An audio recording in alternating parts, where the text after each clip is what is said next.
thank you all so much for joining tonight's webinar with our partner Pink Spaghetti.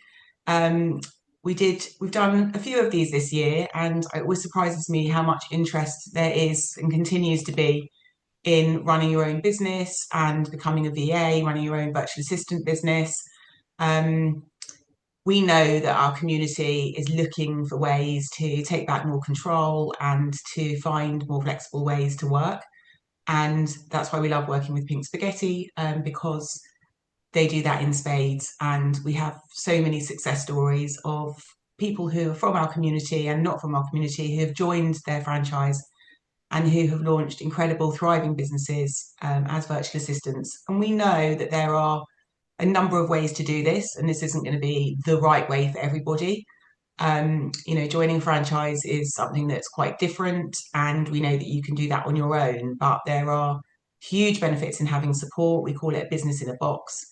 And in doing so, you can probably ramp up, not even probably, you can ramp up your business even faster, have tons of support, and make money quicker, and know that you're in good hands with learning, etc. I'm really excited to be joined by two new franchisees. We've got Mel and Holly tonight.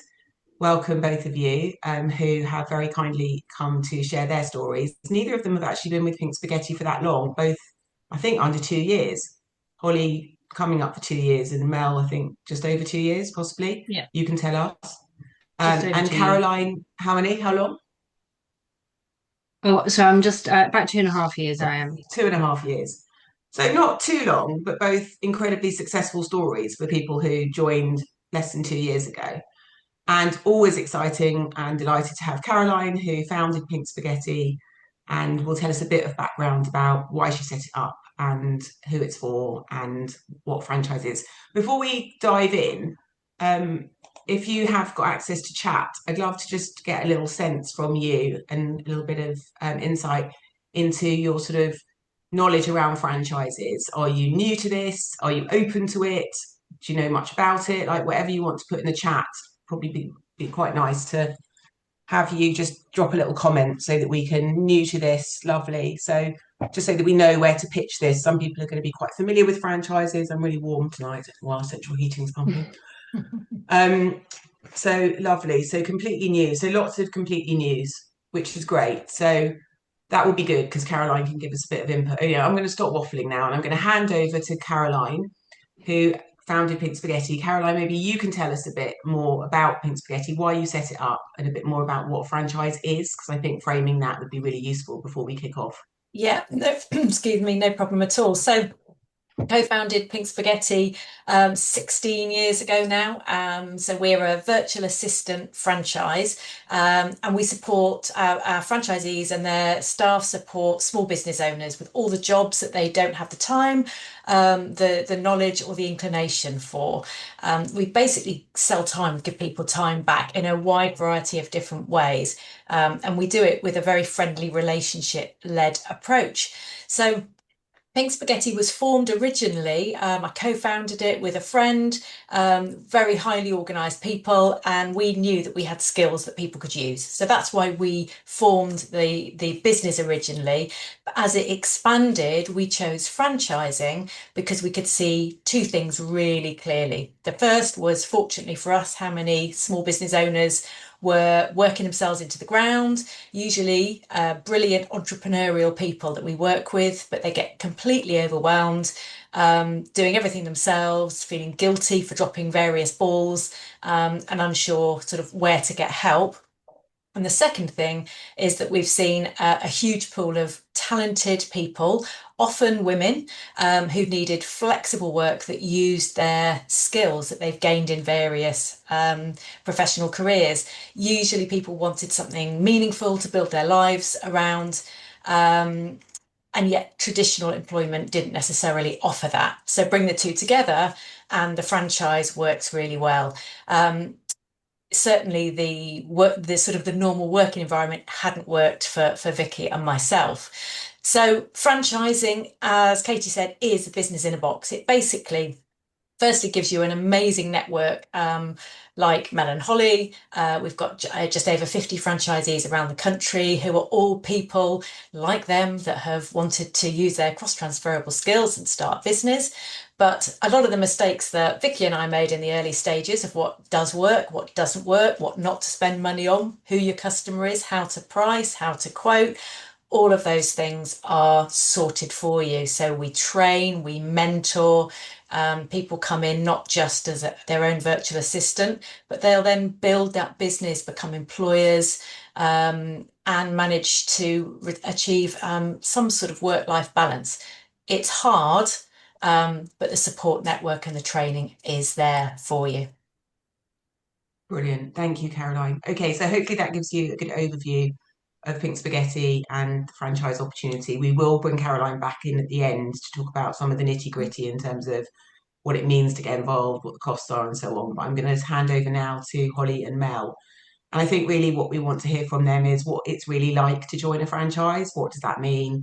And also why they chose this route over going it alone, because there were quite clear reasons, and the benefits that they've got from doing this. This is a really honest session. So nothing that Holly and Mel are saying is anything that Caroline has suggested or told them to say. They are free to talk about all the good, bad, and the ugly. So, Holly and Mel, please share your experiences. If anyone's got any questions, put them in the chat box. And if we've got time, we can definitely cover them at the end. But I know that you're all going to want to know all the obvious questions like how to get business, we're networking, how quickly you're making money. We're going to ask all of those questions for you because that's what we love to do here. We love to ask all the questions that we think that you want to know the answers to. But if we miss anything, we'll definitely come back and circle back at the end and answer your questions. So enough from me. Mel and Holly, I'm going to bring you both in now. Let's start with you, Holly. Can you just start by giving everybody a bit of a background to you, what you were doing before you joined Pink Spaghetti, and kind of what felt out of balance and what led you to thinking about what your next step was? Yeah, sure. Hi, everyone. So I worked in events and a bit of publishing for my whole career. So sort of straight out of uni, kind of fell into that really. In predominantly business development, account management roles, sales manager, had various different sort of roles. I was in one company for about 8 years, and been in a couple of others before that. And then I had two children. What had been all very exciting and the long hours actually were quite fun, and the travel and everything in my 20s, then just became harder and harder to juggle basically. So I was looking for something kind of a bit more flexible, and couldn't get that in my sort of role at the time. So I ended up kind of moving and working in a couple of different companies. I think I was sort of in pursuit of the perfect sort of work-life balance, and it just got, actually, as the children got a bit older, it actually got harder and harder to juggle it. So to begin with, when they were sort of at nursery all day, that was sort of okay, but yeah, it just became harder once they were at school, and then had sort of hobbies and clubs they needed to be sort of ferried around to. So yeah, I did carry on doing it for quite a few years, and then eventually moved into a role which seemed all very exciting, and what was fun actually and exciting, that I was in for about a year. And then eventually, and this is sort of nearly 2 years ago now, just kind of got to the point where I just was like, I can't actually handle this kind of corporate life and juggle it around, and be able to sort of have the family life I want at the same time, basically. So I got pretty close to kind of burnout, I think. Maybe not quite there, but had quite a stressful few weeks of like, what am I going to do? And yeah, eventually ended up handing my notice in fairly. I mean, I had a few weeks to think about it, but I didn't have a plan in place at all, which was a little bit scary. So yeah, but what I felt is that I couldn't kind of look for what I wanted to do because I just didn't have the headspace while I was in that role. So yeah, I sort of one day was kind of doing it, and then the next day I wasn't, and then had to kind of start thinking about what I actually wanted to do. And I kind of had thought about maybe doing something for myself, but I wasn't quite up for that, I don't think. Okay, so that's interesting. We're going to park that and come back to that. So there's a few things that you've just said, which are typical for lots of people probably who are listening. I think when you're in work, it's really hard to find that headspace to decide Mm, what it is that you want to do. So you talked about burnout, and obviously you got to that point where you just felt completely overwhelmed with it all, and you had to take that break to then work out your next step. I think there's lots of yeah, women who will identify with that, for sure. And really brave that you sort of just gave up work, or you felt that you had to, probably, which is not a good thing. But obviously, that was what led you to Pink Spaghetti. So I'm going to come back to you with the next part of that story. But for now, Mel, your story is quite different, I think, because Holly talks about having young children and having burnout, but your story is quite different, which is quite good Yeah. to have a comparison. So tell us a bit about what you were doing, and what led you to Pink Spaghetti. Hi everyone. So I started my career in sort of management accounts for about 15 years, and then I worked in publishing for around sort of 14 years, and I had my children in between. But both my children are now, say children, they're like in their sort of 20s. So I came at it from sort of a different angle, that my children are now both sort of financially independent, and the job I was in, which was in the public in scientific publishing, um, just had become quite stale. There was no sort of career progression there left for me, and it was the opportunity to do something for me, and I didn't have to think so much of making sure that we had, the income coming in for to help support the family. And yeah, I decided that this was the time, and if I wasn't going to do it now, I would never do it. So yes, I took that leap of faith at that point, um, 2.5 years ago. And yes, I left a job that was, I had financial security and pension and all that sort of thing. And yeah, I moved at that stage to do it for me, basically. Did you know at that point, Mel, that you were moving into Pink Spaghetti, or did you just like, what was that Yes, transition like? What brought you to Pink Spaghetti? yeah, I did, because I knew somebody else that had a franchise, and they, funny enough, well, I had managed them in the job that I was doing, and when they left, I saw on LinkedIn that they'd moved into a new job, in fact, and saw that it was Pink Spaghetti. So I did a bit of investigation, and then I think I basically stalked her for about a year to see how she was Hmm. getting on. And it just sounded exactly what I was looking for, to be honest. And at that time, they didn't have a territory, but I always think things happen when they're supposed to happen. So it didn't happen at that point, but when I did go into a year later, yeah, there was a territory, and that's and the person the other franchisee that was there, I asked her at all different stages how she was getting. We were in contact quite a lot, so I had a lot of background information from her, but also did my own, research as well. Yeah.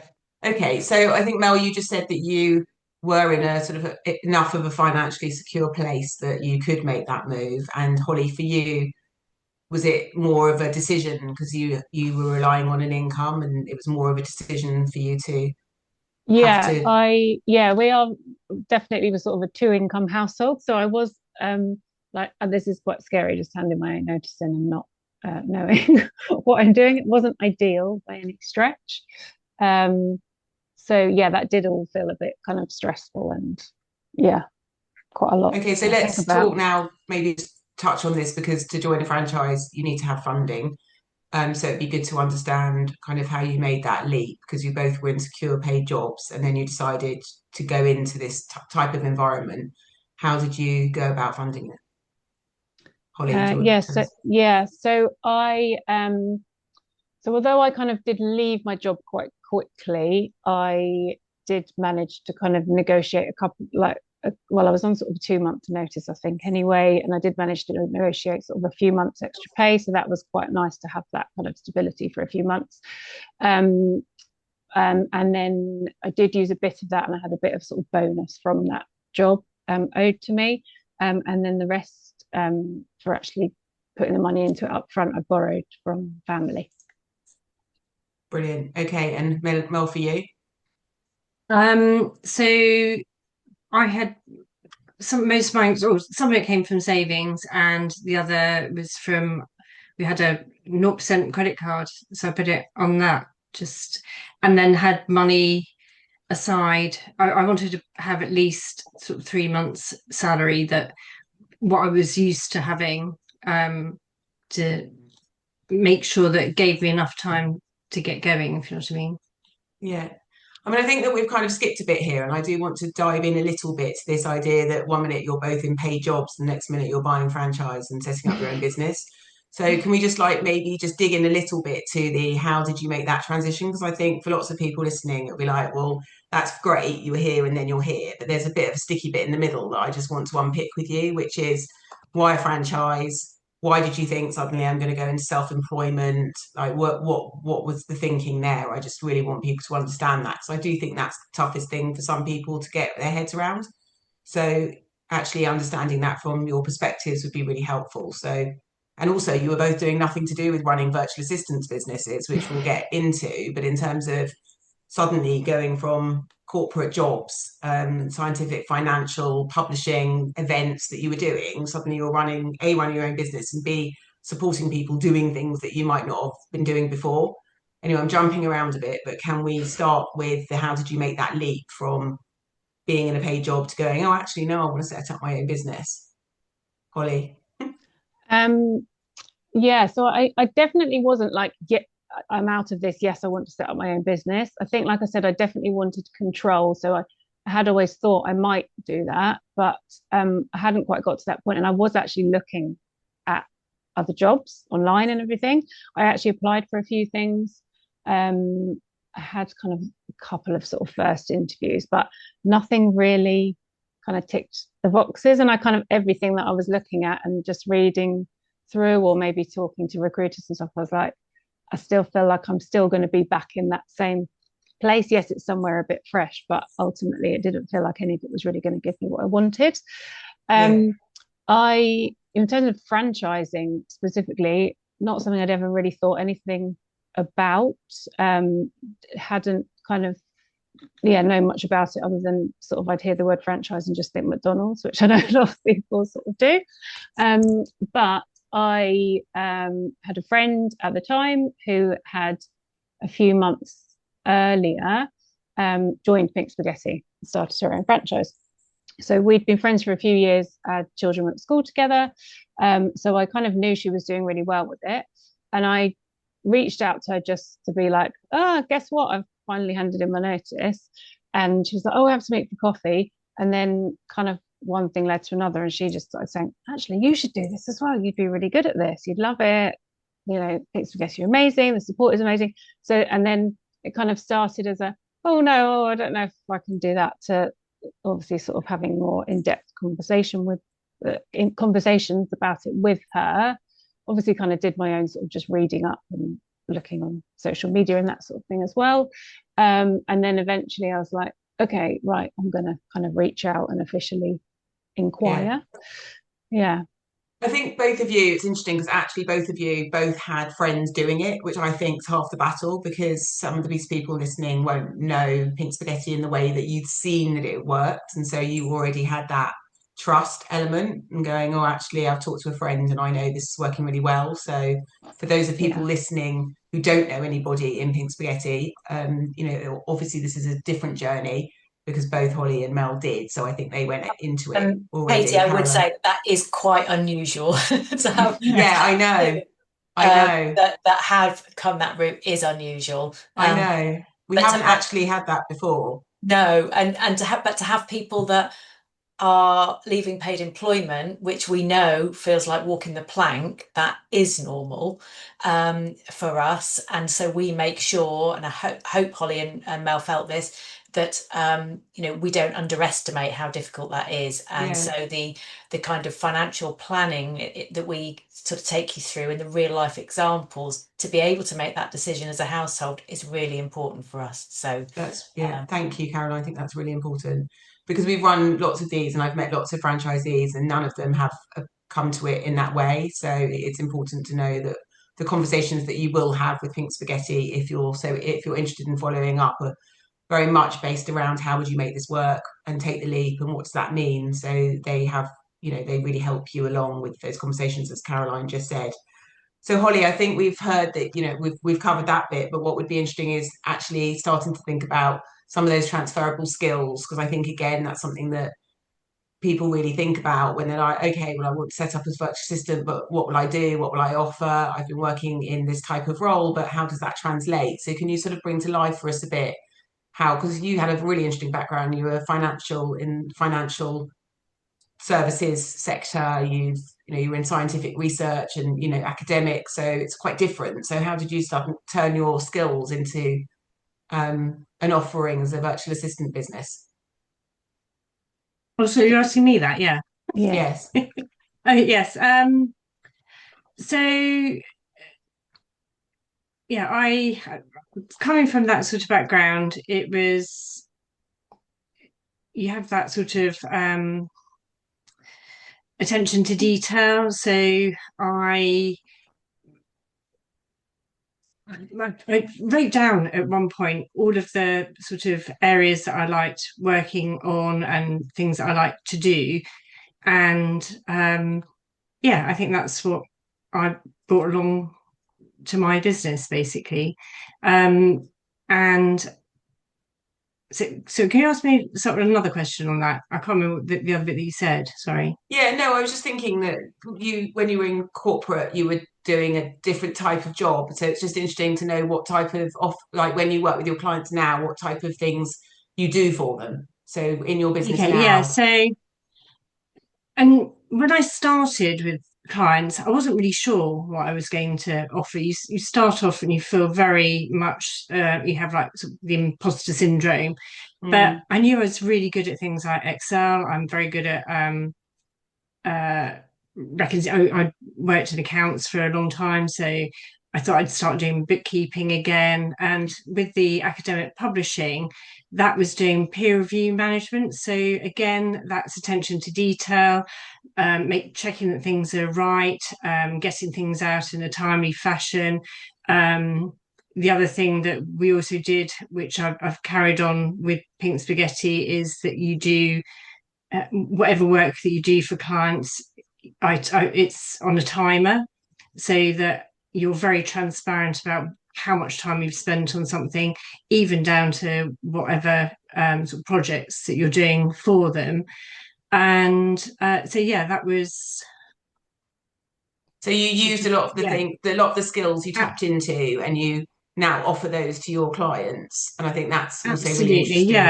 Yeah. So you haven't sort of reinvented yourself. You have reinvented yourself, but you've transferred all those things that you knew, your attention to detail, your Excel spreadsheets, your finance knowledge, your bookkeeping, and you're offering those types of services to your clients, which is brilliant. And that's how we talk about transferable skills, sort of, in action. Melanie was doing one thing and now she's offering that to her clients, and all that knowledge that we don't always know that we've got actually is totally transferable. If you want to offer. So when we think about virtual assistants business, I think often we think that it's just PA, just sort of booking travel or meetings, or those sort of more typical personal assistant type activities. But all of the franchisees that I've met have come from different backgrounds with different skills, and it's been really interesting to see how they transfer what they were doing and offer those as services to their clients. So Holly, from your perspective, what are the services that you are offering now, and what are you tapping into from kind of the world that you came from when you had your job? So I did quite quickly start working on some kind of business development stuff, which was similar to what I'd done before. So that was quite an obvious, like, yes, I can do this. Anything, and sort of lead generation and more sort of marketing-y based stuff. So some of that was obvious, like actual kind of tasks that I'd done before, I guess, in a previous life, but obviously you're doing it in a very different way.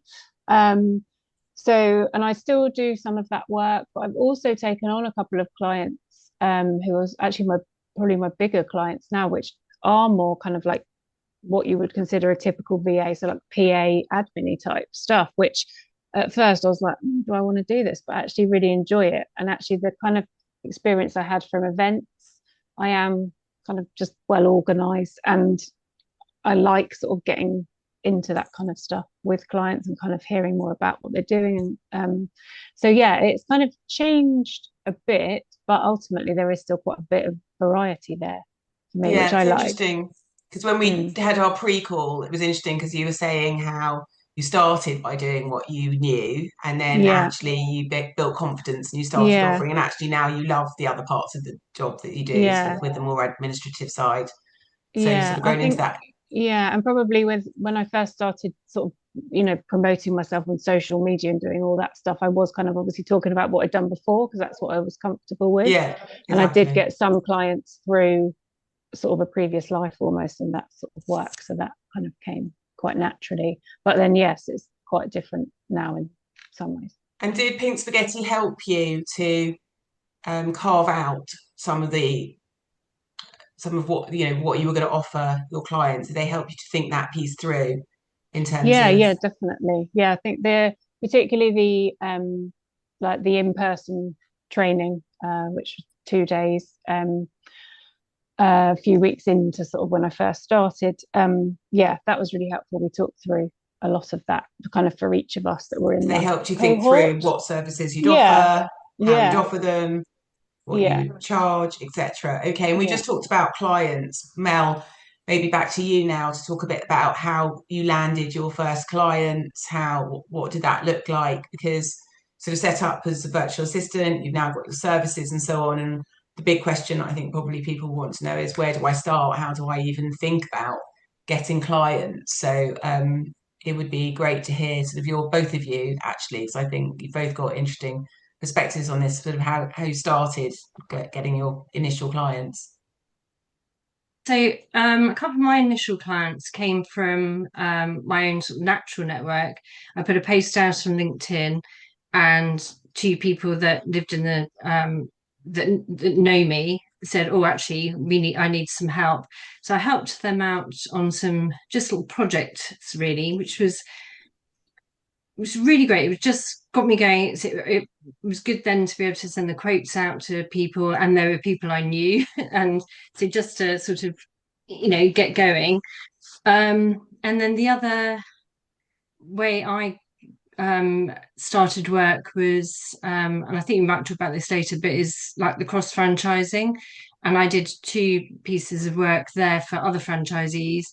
Um, and again, they were small bits of work, but it really just helped get me off the ground, and start working with clients and getting used to the process and building up my confidence. And very sort of fairly quickly, actually, after that, I had my first website inquiry, and uh, that was like 12 hours a week. So that was a really good start for me. And that client, after only a few weeks, put me in touch with her father-in-law, and I started working with him as well. So, and doing commercial flooring, measuring flooring, which I'd never done before. Had to learn a whole new platform.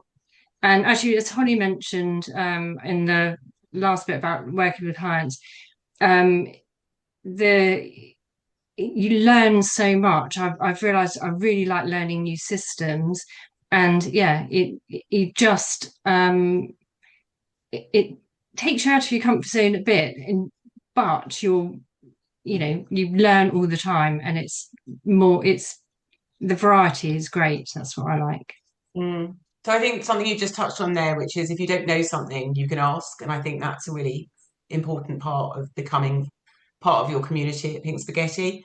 You just said, Yes. that if you get asked you've touched on so many things, but one of them was if you get asked by a client to do something and you don't necessarily know it's not in your skill set, you can learn and you have a support community to learn from in the Pink Spaghetti network, which is, and you can pass it on if it's not yeah, something that you can, if it's something particularly like technical that's not in your wheelhouse, something, yes, you can offer it out to the network, which is where the cross franchising comes in. yeah. So let's talk about that because we've come to that quite naturally. And I think cross franchising is part of a huge benefit of being part of the franchise. And you've just talked about how if other people get work that comes in that they can't do, they'll put it out to the network. And so they call that cross franchising, sort of collaboration, passing on work. And so that's a massive benefit. You also talked about your 12 hours a week, I think, coming from the website. I just think in terms of clarifying that, that wasn't through your website. Was that not through Pink Spaghetti, the general franchise website, as in a lead came into the No, website? that came through my so you have your territory website, so it came through Reading, so it came through the Reading website. So Brilliant. yeah, and Okay. when you have one come through, the first thing you do is Exciting. and then panic, and then think, what do I do? So, and that's where the support team are great. So I remember Yeah. when I had my first quote to send out, they helped me with that, and yeah, because it's quite a sort of scary-ish prospect, really, Yeah. and to make sure that you've put it out there properly, and yes, because you're trying to obviously win the Yeah. business. Mel, I think you're such a great example of somebody who benefits from the network. Like just listening to you now talking, you're running a really thriving business, but you've really benefited, haven't you, from having the support system, and without it, Yeah, it sounds like definitely. you wouldn't have got to where you've got to. So having being part of business, being able to ask, being able, like, you've really benefited from being in this world. And I think when you set up on your own, you don't really have necessarily people to turn to and to ask questions to, and people who go, look, we've No, done it, we've definitely. been there, and there's the training, and you can do this, and you can do that. Here's your website. So it sounds like you've got a huge amount of benefit. I think that's the whole point. It's finding a path which gives you that sort of security, and that's a whole part of the franchise model, isn't it? That you don't feel alone at any point, because you've got that you can rely on the network to support you. And Holly, for you, it'd be interesting in terms of the client piece, how you got your first initial clients and how you sort of started to grow your franchise, because you're in a pretty successful place, and talk us through that, because that's a really interesting story.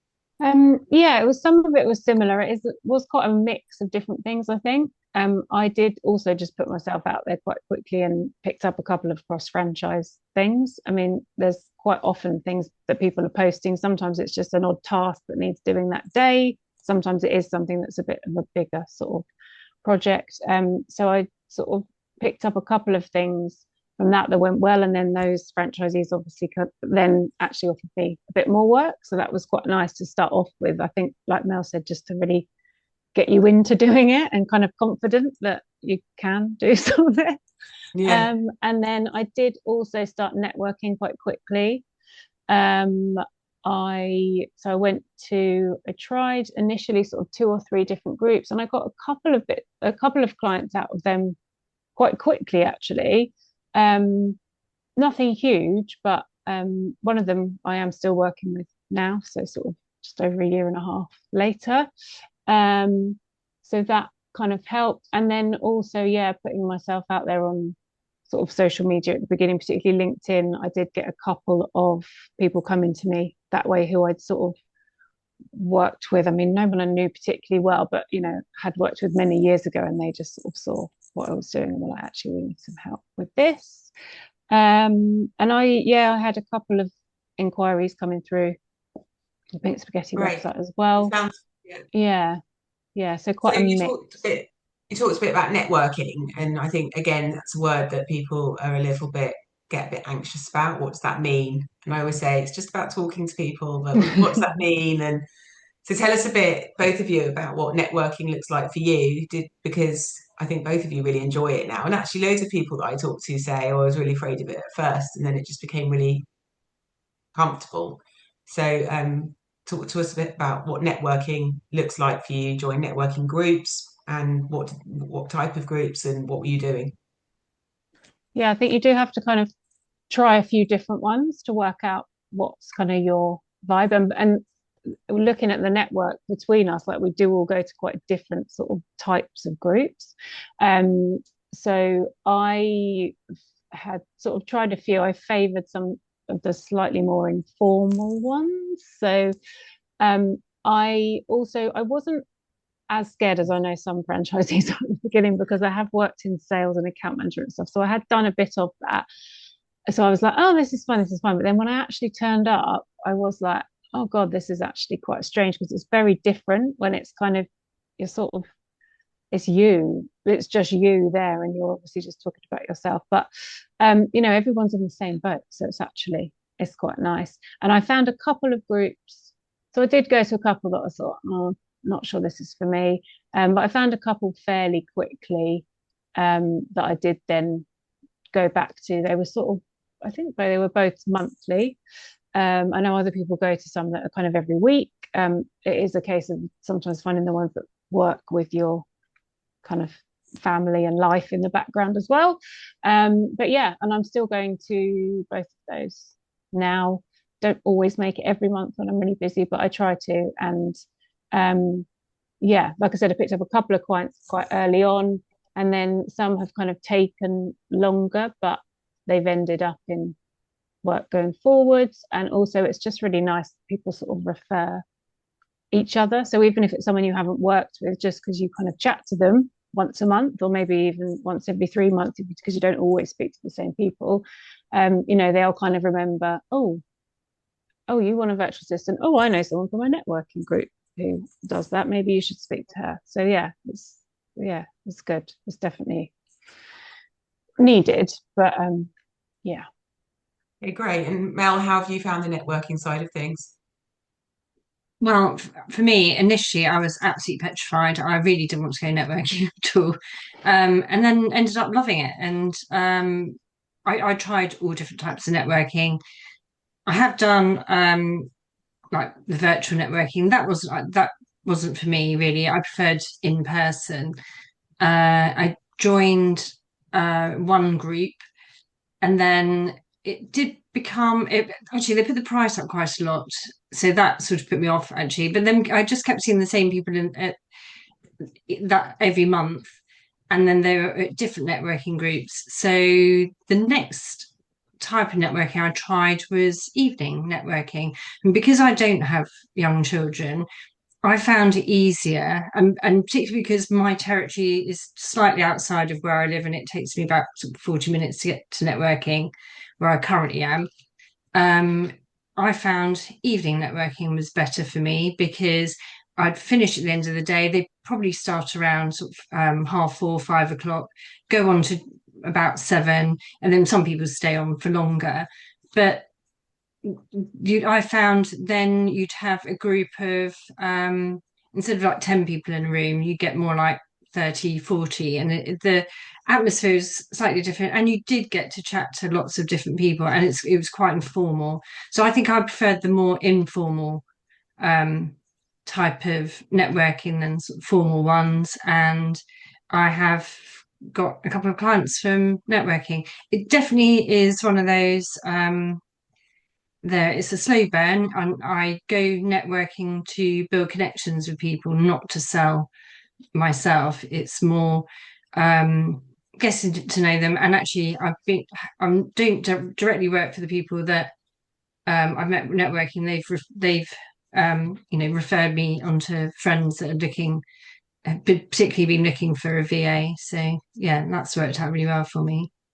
That sounds brilliant. I mean, I think that's right, isn't it? And I hear that from a lot. It's like, don't go networking to sell, just go networking to have conversations. Caroline, what support does Pink Spaghetti give with the networking in terms of for those people who are a bit less excited about getting themselves out there and in front of people? I am one of those people that started off very unexcited about and very, very nervous about networking. And we can really see the benefit of it. So we are really fortunate. We've got a lady called Catherine Sandland that works with our new franchisees. She's been with us for well over 12 years, does 2 separate sessions with our newbies to talk about getting your message across. Because as Holly said, it's not just about, you might have done it in a previous career before, but it is really different when it's you're selling yourself and getting that message across, and suddenly hearing, I've got to come up with 1 minute to introduce myself. How do you do that? How do you get people to recognize that you're talking to them and you can help them? So it is, because it's important to get business, it is dealt with really early on. We talk loads about it, how to follow up, how to, what sort of networking groups there are, because there's all these different formal, informal, closed, mixed, female only evenings, which when I was starting the business with Vicky, we didn't do any evenings because it didn't suit, or breakfasts, because it didn't suit our lifestyle. We had some young kids, but that's available for people. So it's, it is what works for you. And that first couple of months is all about trying lots of different ones, drinking a lot of tea, and then working out which one feels right for you, and settling down. Okay, good to know. So lots of support there on the networking side for anyone who's a bit anxious about networking. So let's talk business. Let's talk making money, because I think that's a good one to lean into. You're both now established under 2 years, and I think people will want to know, at what point did you start sort of earning, well, not earning money, but also if you've left corporate roles and employment, kind of how that felt, and at what point did you feel like things were okay, and that you'd either covered the franchise fee that you paid, and were making money. It's just good to understand sort of that financial aspect of it from both of you, because I think that plays on people's minds predominantly when they're thinking about setting up on their own and investing as well. So let's talk about that. Mel, let's start with you. We keep starting with Holly. Let's come back to you. So I broke even within my business in the first 5 months. Wow. Yeah, and so yes, it went way better than I ever anticipated. So yeah. That's fantastic. Mm. And would you say now you're at a point where you're on par with your earnings before? Are you working more hours, less hours? Like, what does that look like for you? I'm working less hours. I've got 2 employees, and I'm earning more money than I was earning in my previous role. Fantastic. And That's a huge yeah, and achievement. yeah. That's incredible. And Holly, for you? Yeah, I'm earning probably similar to what I was earning before at the moment. I have one employee now as well, who I've had sort of about 6, 7 months now. I broke even, yeah, I think it was about 7, 8 months, something like that. So yeah, I think the first couple of months it took a while, and then suddenly it was just like, oh, this is actually all going quite well. So yeah, and hours wise, it varies a bit. I probably am working similar kind of amount of hours, slightly less, but I have that flexibility to, do that as and when I want, rather than being. Okay, so financially, it's worked out quite well. Melanie, Yeah. you broke even very quickly. Holly, Yeah. less fast, but you got there, and you're still under 2 years, and you're earning almost Yeah. the level that you were before.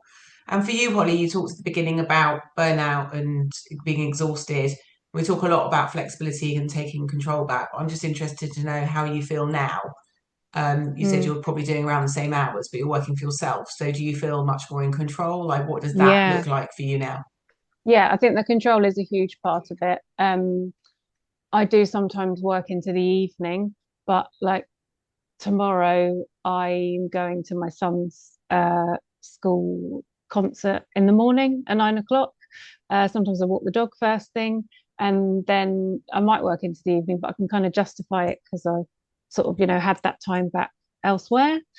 Yeah, it feels, I mean, don't get me wrong, it is stressful sometimes. Obviously, they're kind of like, oh God, am I oh, this month hasn't ended up on, I haven't done as many hours and made quite as much money this month compared to last month. So there's the odd kind of time like that, but overall, yeah, I'm much more, in control and just kind of happier, and have much better work-life balance. And that was the goal. And Mel, for you, you made me laugh when I spoke to you initially because you were talking about how you get to choose your clients now. And I think when we work in employed roles, we often don't get to choose who our clients or our bosses are, and that can feel quite difficult sometimes. And you did make me chuckle. So tell us a bit about that. You've now you're in a situation where we don't need to tell us the story of obviously what happened, but you did share that you could choose, and actually that made you feel like you had some control and that you enjoyed that aspect. Yes. Yeah, definitely. And sort of like what I was saying, the thing I did find difficult to start with actually was allowing myself to have time and doing sort of other stuff. So when I started working with this client, we didn't hit it off particularly well to start with, and he just caused me a lot of sort of anxiety. So within the first week, I decided that he wasn't somebody that I wanted to work with. Ended up working with him for a month, and just so he could find somebody else to work with. But the relief of offloading him was just amazing because, and so after that I decided I only want to work with people that I'm going to get on with and that I like, and again it's got to be reciprocal. We've got to get on, if you know what I mean. And I also don't work with and set with anything that's set hours, because it then makes it too restrictive. And again, that's something that I had always done in my previous life. You work 9 to 5 or whatever, or you have to start be at your desk at this sort of time. Now, if I choose to get up at 6 in the morning and get some client work done, that's my choice. Or if I want to work at the weekend, that's my choice. So I can be a lot more flexible. So I want to be more flexible with my own time and make sure that the people I work with make me happy. Otherwise, what's the point? Yeah. I love that. Thank you. No, that's amazing, lovely. Katy, when people start, because quite often they've been in this real restriction, 9 to 5 or whatever that is. Actually, it takes sometimes quite a lot of mentoring to get them to break that. When you haven't got clients in that days, sort of always been in that zone. It's like, no, you can make your own hours and you absolutely. don't have to. And the other thing is that talking about not working with clients, again, you're kind of, when you start, all you want is clients. You've got to get clients in whatever terms. You don't care, you just want to get them, and then when you get to the point, and again, the mentoring team can actually add a bit of value to say it's all right to say no, thank you, this isn't going to work, because there are enough clients out there that we work with people that we want to work with. So it's and just to say, I did when I had that client, I spoke to support and to get advice on what to do, and they were brilliant. And it was just knowing you'd made the right decision as well, instead of plowing on and think, oh well, it might change. I could see that it wouldn't. So they were really supportive. And whereas I think in another job they'd have, that's just the way they are, I just get on with it type thing. But you don't have a choice, do you? When you're in a job, you just don't have a choice. So you have to navigate it, but at least when you've got your own business, you can decide, which is the benefit. I don't want to end on a negative. We've got 10 minutes left. I'm sure people want to get off and have the rest of their evening, but I just want to ask you both, and I haven't preempted this, I'm just going to ask you, so I want your very natural responses.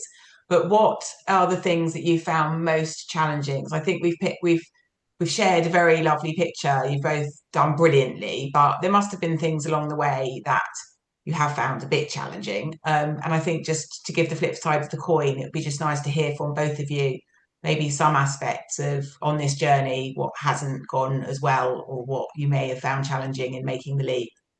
Holly, let's start with you. I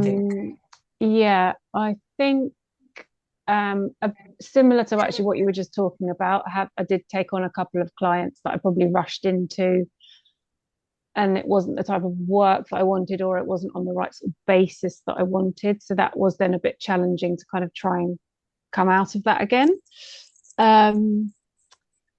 Other than that, they're getting used to working to the clock is quite a challenge at first. Um, I love it now. I'm obsessed with Toggle, the platform that we use to um, time all our work and have all our kind of clients and projects and things on there. But that does take a bit of getting used to. And some days you will get to the end of the day and feel like you're flat out exhausted, but you've actually only done 3 hours or 4 hours of, kind of billable client time, but you feel like you've worked a full. But that's because a lot of that is doing your background stuff. But then another day, like yesterday, I went out, had a lovely day at a client's sort of away day that they invited me along to, and that was about 10 hours in total. But I was there and had a lovely time. So was that billable? Yeah. Oh, lovely. You like that?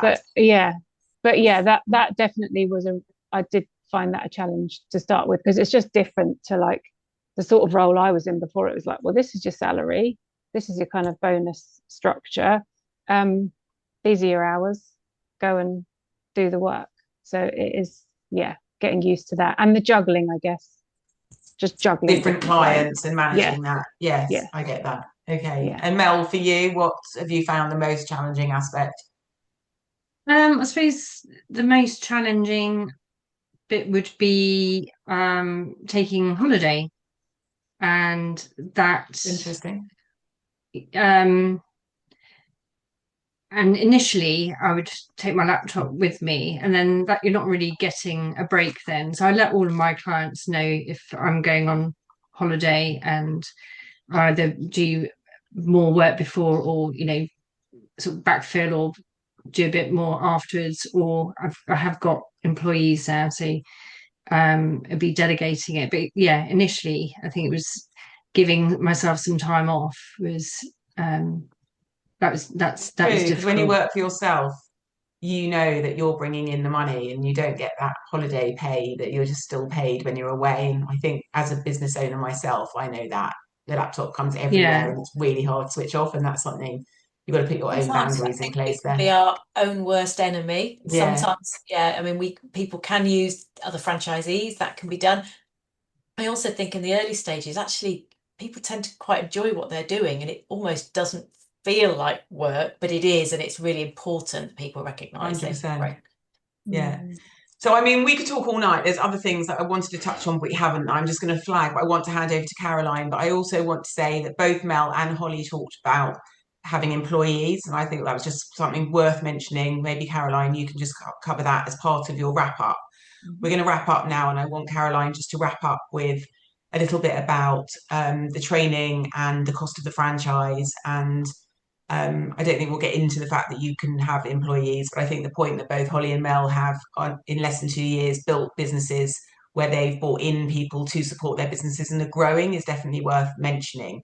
So that's I just didn't want to brush over that, because I think it's a sign, obviously, of a really thriving business to show that not only have they got enough work for themselves, but that they're bringing in others, and also not just to bring it to hand work over to other franchisees, but to help grow their own business by having franchisees having employees within their own teams, so that they're growing their own business rather than handing business off. So I just wanted to make that distinction. So Caroline, I'm going to hand over to you for the last 5-6 minutes just to talk about the franchise. Okay, thank you. So I think there's a few things to touch on. Firstly, with employees, people build teams. We do not sell a franchise to be a sort of self-employed VA. People can do that, fill their hours. There is more work out there than that. We build teams. We support ethical employment, so everybody is employed, full employment law, under contract, GDPR compliant, and all of that. So people are building businesses. To go back to the beginning, when people were saying that they're not aware of what a franchise is, we know that. So we will take people through. In fact, if you request a prospectus, which has got loads of information, Unusually for a franchise, because McDonald's doesn't need to educate people, we actually have a couple of pages initially on what a franchise is, so that's that education purpose. So we have a policy right through the business, whether you're inquiring or a franchisee, that there isn't any such thing as a stupid question. So you have that from the beginning. If it's something you're interested in finding out about, and get a prospectus, and something that you want to know isn't there, ask the question. We would rather people ask questions and really felt, no, this isn't right for me. There's no hard sell. Than feel that they don't want to kind of stick their head above the parapet and give us a call. So please know that anybody in the team won't be salesy. You'll get information that you ask. So yeah, the franchise costs 8,995 plus VAT. And effectively, you are running your virtual assistant business under the Pink Spaghetti brand. So you've got all the branding and the name, the website, all the social media, full training systems, and importantly, the model of what we know works and doesn't work, who your customer is and how much you charge, but also a massive team of franchisees behind you, just like the two lovely ladies that you see here. And we choose who we work with in the network, so we've got a really nice group of people, which is one of the best things about our network. So you build your own client base and with your team in your own exclusive territory. So Mel's mentioned she's Reading, and you offer the small business services to a wide variety of customers who are usually entrepreneurial and brilliant, really nice to work with usually. And you start off, you do, as you've heard, tend to start off with a bit of comfort that with a bit of imposter syndrome maybe. That's all normal, but you can expand to anything really that's on our website.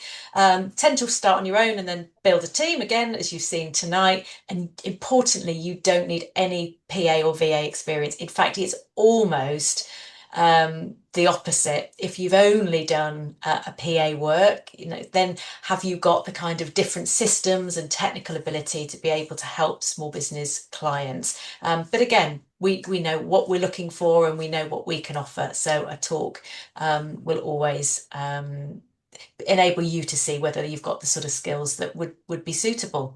From day one, you're supported with mentoring training. There's over 80 hours of initial training, but that carries on into we've got growth programs, we got employment support when you become an employer. So that really does carry on.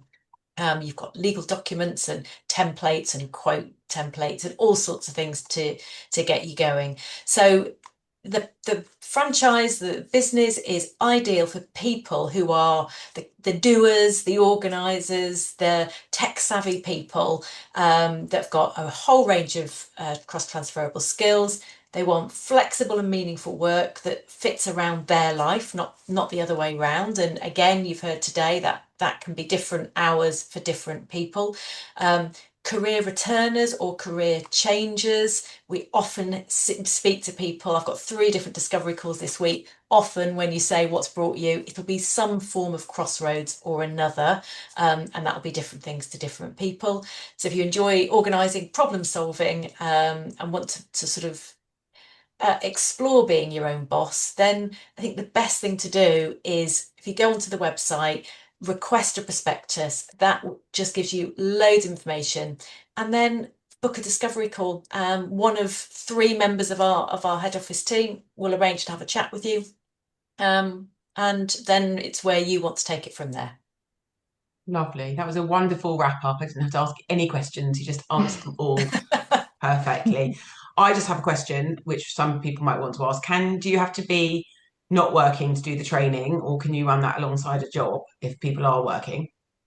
That's a very individual. Generally, to start the business, you will need to finish it does take a lot of time and effort to start a business. So we would never say run it alongside. That said, we have had many occasions where people are either working their notice or taking a bit of holiday, but they're certainly within the next 1 or 2 months, they're going to finish. It's not one to do a job, do it part-time. Alongside.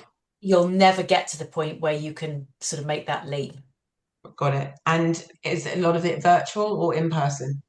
The training or work The training. Training, most of it is virtual, live sessions. A lot of them are live sessions, but there's nothing like meeting people. So we have 2 days face to face in Cheshire, and then every year we have an annual conference where everybody gets together, and the noise in the room at that point, I'm sure the ladies will agree, is huge, as everybody comes together.